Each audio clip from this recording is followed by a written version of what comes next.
नमस्कार दोस्तों, मैं देवेंद्र पाल स्वागत करता हूं आप सभी का डीएसपी कोचिंग सेंटर में। तो देखिएगा, इस वीडियो में हम सेंट्रल बैंक भर्ती 2024 सफाई कर्मचारी कम सब स्टाफ के लिए बैंकिंग अवेयरनेस के टॉप 20 क्वेश्चंस कंप्लीट करने वाले हैं। तो आप वीडियो को पूरा देखिएगा और सभी क्वेश्चन अच्छे से याद कीजिएगा, क्योंकि सभी क्वेश्चन वेरी वेरी इंपॉर्टेंट हैं, जो आईबीपीएस द्वारा बार बार परीक्षा में रिपीट होते हैं। और इस बार भी आपको इस वीडियो से एक दो क्वेश्चन एग्जाम में देखने के लिए मिलेंगे। और इस क्लास का पीडीएफ आपको हमारे टेलीग्राम चैनल व्हाट्सएप ग्रुप पर मिल जाएगा, लिंक डिस्क्रिप्शन में, तुरंत ज्वाइन कीजिए और पीडीएफ को डाउनलोड कीजिएगा। और आप सभी को एक बात और बता दें, जो इसका एग्ज़ाम है आपका, ये एग्ज़ाम आपका अक्टूबर मंथ में हो सकता है, यानी कि आपके पास अभी भी 1-1.5 महीने का समय है। क्योंकि देखिएगा, आपको एक्सपेक्टेड डेट बता रहा हूँ, 15 से 20 अक्टूबर तक आईबीपीएस आपका यानी कि पीईटी, जो इसका पीईटी एग्ज़ाम है वो कंडक्ट करवा सकते हैं। इसके 10-15 दिन बाद आपका सीबीटी एग्ज़ाम फिर कंफर्म है, यानी कि आपके पास अभी भी 1 से 1.5 महीने का समय है। तो आप अपनी तैयारी अच्छे से करते रहें, अपनी तैयारी को कंटिन्यू रखें, क्योंकि आपको एग्ज़ाम डेट कभी भी देखने के लिए मिल सकती है। चलिए क्लास को स्टार्ट करते हैं। और यहाँ पर देखिएगा, जितने विद्यार्थियों ने अभी तक सेंट्रल बैंक भर्ती के लिए ये स्टडी मटेरियल नहीं लिया है तो तुरंत जाके ले लीजिएगा, क्योंकि देखिएगा, इसमें आपको सभी प्रीवियस ईयर पेपर और साथ में आपको मॉडल प्रैक्टिस पेपर सीबीआई सफाई कर्मचारी कम सब स्टाफ एग्जाम के लिए सॉल्यूशन फुल एक्सप्लेनेशन के साथ दिए जाएंगे। और साथ में आपको topic wise chapter wise general awareness के नोट्स, मैथ्स, रीजनिंग, इंग्लिश, और लास्ट में आपको 6 मंथ का करंट अफेयर्स भी दिया जाएगा। और स्टैटिक जीके से भी देखिएगा, आपके एग्जाम में 4 से 5 क्वेश्चन पूछे जाएंगे, तो स्टैटिक जीके का ई बुक, और इंग्लिश में प्रैक्टिस के लिए आपको एक इंग्लिश प्रैक्टिस पेपर की बुक भी दी जाएगी यहाँ पर। और साथ में आईबीपीएस द्वारा बार बार पूछे गए 1200 प्लस क्वेश्चन बैंकिंग अवेयरनेस व जनरल अवेयरनेस के आपको प्रोवाइड किए जाएंगे। ये पूरा स्टडी मटेरियल आपको हमारे व्हाट्सएप पर मिल जाएगा। आप हमें व्हाट्सएप पर मैसेज कर सकते हो। हमारा व्हाट्सएप नंबर है 7375415238। इस नंबर पर आप मैसेज कर सकते हो और पूरा स्टडी मटेरियल प्राप्त कर सकते हो। इसका जो प्राइस है मात्र 70 रुपीज़ है, यानी मात्र आप 70 रुपये में ये पूरा स्टडी मटेरियल प्राप्त कर सकते हो। यदि आपने ये पूरा कंप्लीट कर लिया तो गारंटेड आप इस एग्ज़ाम को क्वालिफाई कर जाओगे। चलिए क्लास को स्टार्ट करते हैं। देखिएगा, क्वेश्चन नंबर फर्स्ट है हमारा, भारत की विधिग्रह मुद्रा क्या है? भारत की विधिग्रह मुद्रा क्या है? तो रुपया है। ऑप्शन नंबर ए यहाँ पर आपका करेक्ट आंसर रहेगा। चलिए देखते हैं अगला। सरकार द्वारा पुरानी मुद्रा को समाप्त कर नई मुद्रा का चलाना क्या कहलाता है? यूपीपीसीएस 2012 में देखिएगा ये क्वेश्चन पूछा गया था, वेरी वेरी इंपॉर्टेंट है, आपकी परीक्षा में पूछा जा सकता है। देखिएगा, सभी ट्रेंडिंग क्वेश्चंस आपको कंप्लीट करवाएंगे, जो आईबीपीएस पूछता है और एसएससी भी पूछता है। ठीक है, तो सरकार द्वारा पुरानी मुद्रा को समाप्त कर नई मुद्रा चलाना क्या कहलाता है? तो विमुद्रीकरण कहलाता है। क्या? विमुद्रीकरण, यानी ऑप्शन नंबर बी यहाँ पर आपका राइट आंसर हो जाएगा। चलिए देखते हैं अगला क्वेश्चन नंबर 3। मुद्रा संकुचन का कारण होता है। मुद्रा संकुचन का कारण होता है माल एवं सेवाओं की पूर्ति की तुलना में मुद्रा की पूर्ति में कमी, यानी ऑप्शन नंबर सी यहाँ पर आपका राइट होगा, याद रखेंगे। चलिए देखते हैं अगला। कौन मुद्रास्फीति के नियंत्रण की विधि नहीं है? कौन मुद्रास्फीति के नियंत्रण की विधि नहीं है? तो ब्याज दर में कमी, यानी कि ऑप्शन नंबर डी यहाँ पर आपका करेक्ट आंसर रहेगा। देखते हैं अगला। मुद्रास्फीति को स्थायी रूप से किस प्रकार नियंत्रित किया जा सकता है? मुद्रास्फीति को स्थायी रूप से किस प्रकार नियंत्रित किया जा सकता है? तो मुद्रा आपूर्ति की वृद्धि कर नियंत्रण कर, यानी कि ऑप्शन नंबर ए यहाँ पर आपका करेक्ट आंसर होगा। देखते हैं अगला। रुपये को चालू खातों में पूर्ण परिवर्तनीय कब घोषित किया गया? तो 19 अगस्त 1994 को, यानी कि ऑप्शन नंबर बी यहाँ पर आपका करेक्ट आंसर होगा। चलिए देखते हैं अगला क्वेश्चन। गिल्ट एंड बाजार किससे संबंधित है? गिल्ट एंड बाजार किससे संबंधित है? तो सरकारी प्रतिभूतियां से, यानी कि ऑप्शन नंबर सी यहाँ पर बिल्कुल आपका करेक्ट आंसर रहेगा। चलिए देखते हैं अगला। कौन सा बैंक भारत का केंद्रीय बैंक है?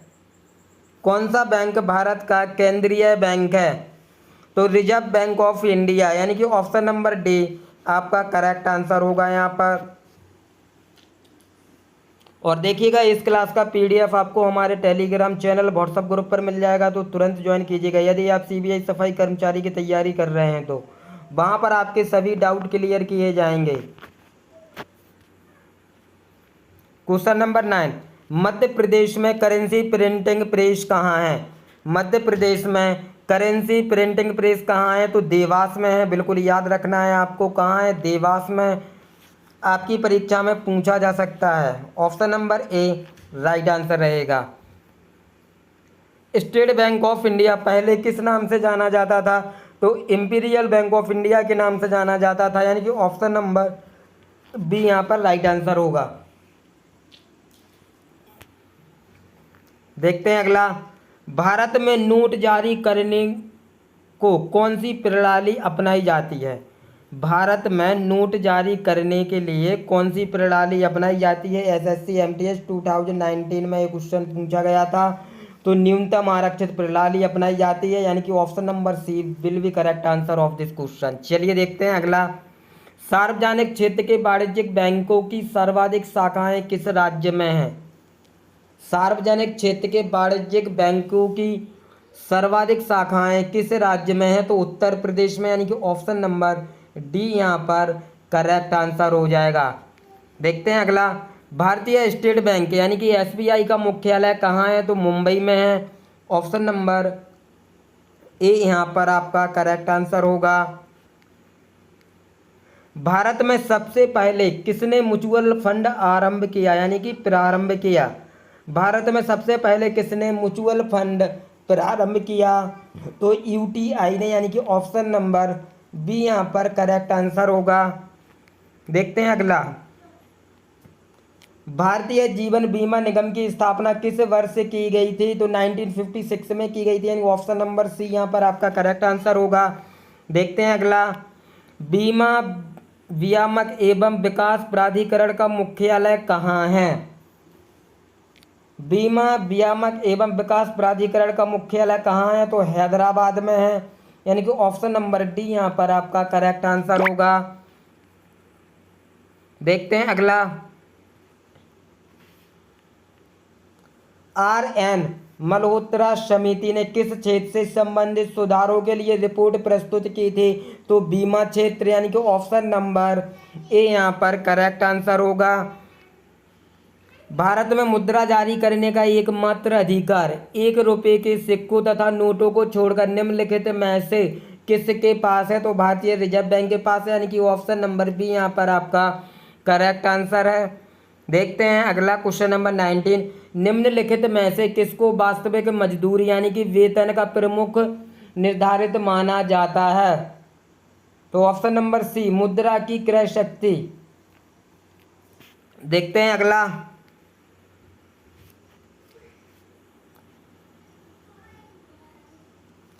सहभागिता नोट निम्नलिखित में से किस एक से संबंधित है? तो विदेशी संस्थागत निवेश से संबंधित है, यानी कि ऑप्शन नंबर डी यहाँ पर करेक्ट आंसर हो जाएगा।